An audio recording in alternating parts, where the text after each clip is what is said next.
আমি অম্বিকা কান্নার সুরমানি মাইক বলছি রে।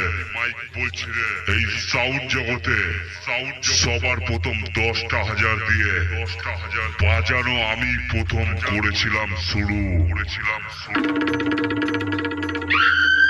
আর তোরা এখন দুদিনকার শিষ্য, কিন্তু মনে রাখিস আমি তোদের গুরু।